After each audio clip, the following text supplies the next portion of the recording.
Brydon Carr started his spell with a Yorker, and that seemed odd. Was it on purpose, a warm-up gone wrong, or just something else? Because England had banged the ball into the surface, but at least this was at the stumps. Then he delivered two short wide ones, which didn't go for runs. But already something had changed. This was not normal Test cricket. In Carr's first three balls, it felt like another game. Head and Weatherald at this point had mostly made runs playing uppish on the offside. But England were definitely in the game during Atkinson and Archer's spells. Australia were 36 for none after 9. But the final three balls of Carr's overs were wide short balls again. But this time Head went 4, 6 and a 3. In a moment, Australia were now scoring at 5 runs and over. Stokes brought himself on for the next one and started with a full toss. His third ball was short and wide and cut by Weatherald.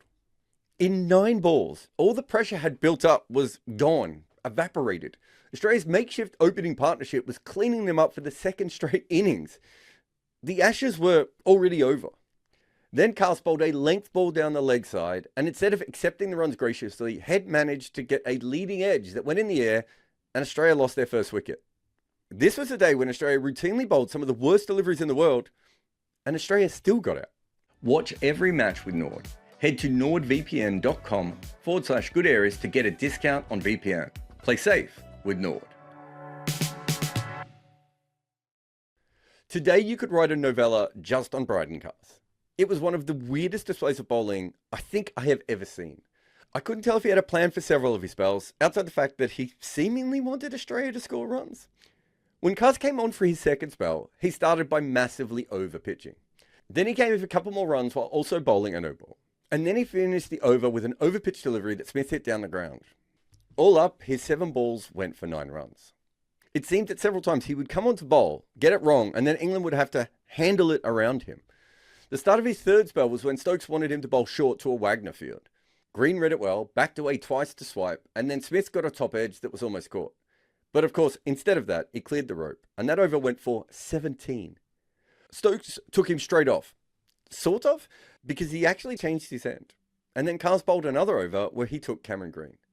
So if you think this was a new spell, it means that in Carr's first over each time, he went for 14 runs, 9 runs, 17 runs, and then took a wicket. I don't know what to do with such a thing. It was like watching a young Mitchell Johnson, where the only things that could come were boundaries or wickets.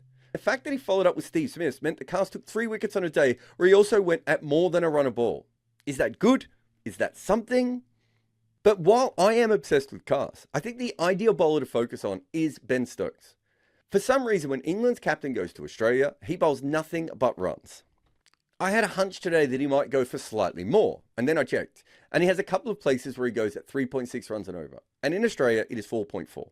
He is 0.8 runs and over more expensive there than he is in his next worst. And he's more than 1 run and over higher than his career mark. Yet, he still takes wickets. His average is 35, which is slightly up on his normal. But he has plenty of places where he struggles more than that. So what Carr did today is what Stokes has done his entire career down under. Runs and wickets. Maybe that is why he kept pushing it. A normal captain might have tried more spin or defensive ring fields. Not Stokes. Runs and wickets. Has any part of a cricket ground ever looked more naked than the third region did for England's bowling today? I am sure Jake Weatherald made runs by not playing up and under cut shots, but I can't remember any of them. All of Australia's runs seem to come from behind the wicket. Now, of course, some of this is the Gabba. There is pace and bounce there. But let us be as clear as we can. The pitch played about a 17% part in this. England's bowling gets the other 83%. They went short. They went short and wide. They went short and down the leg side, and then they went even shorter. More than 50% of their deliveries were banged in. They were the short kings of the Gabba. Well, maybe the short dunces. Generally, around 50% of deliveries are bowled on a good length in Test cricket. England halved that. It had to be a plan because we saw them bowl fuller in the middle session until they went even shorter again. So these were plans, many splendid plans. And if you check the tape, the short of a length balls today accounted for around twice as many runs per over as length. Not to mention that 2 full balls got wickets and another one was from a good length. Yet England had no time for normal bowling nonsense. But again, at the end of it, they are still in the game. It was one of the more baffling days of cricket you will see. England decided Australia couldn't cut, and the Aussies got every batter into double figures before gifting the visitors several presents. Travis Head had a length ball down leg from Cast that he tried to whip in the air and got a leading edge. It was actually hard to tell whether the leading edge would have happened either way, but this was a gift to England as it was a terrible delivery. The one that got Labuschagne was not a bad ball, but it was probably not a great shot.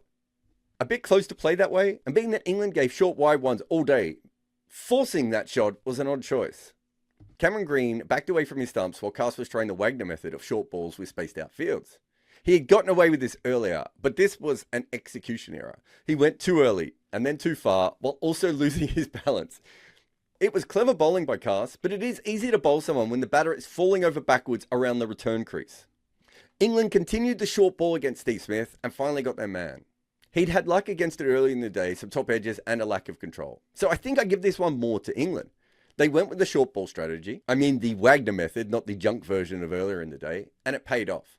But it was the fourth wicket from an Australian who played an overly generous part in their own dismissal. And even if you give England credit for this, in the last 5 years, Smith's best shot has been the pull. So yes, England got him out, but he scores at over 10 and over from it and averages 70. Is that a win? On a normal day, I say no, but this was a very weird day of cricket. England caught the ball like it was made of barbed wire, dropping, wait for it, it's coming, I promise, 5 catches in 73 overs. Try doing that on purpose. This was a stupid day. The ball didn't go soft like yesterday. The cracks hinted at fun, and Australia looked like they could be 50 behind or 200 in front from moment to moment. Did England do good baseball bowling but bad bowling? Did Australia do good batting but bad baseball batting? There are no conclusions from a day like this. Or to put this in cricket terms, Bryden Cast bowled 17 overs, had 1 maiden, and took 3 for 113. Are you as chronically online as Moses Enriquez? Then here's another video for you. Or if you also like books and stuff, you can buy my new one on the art of batting. If you loved this video, hit the bell icon to be notified for more.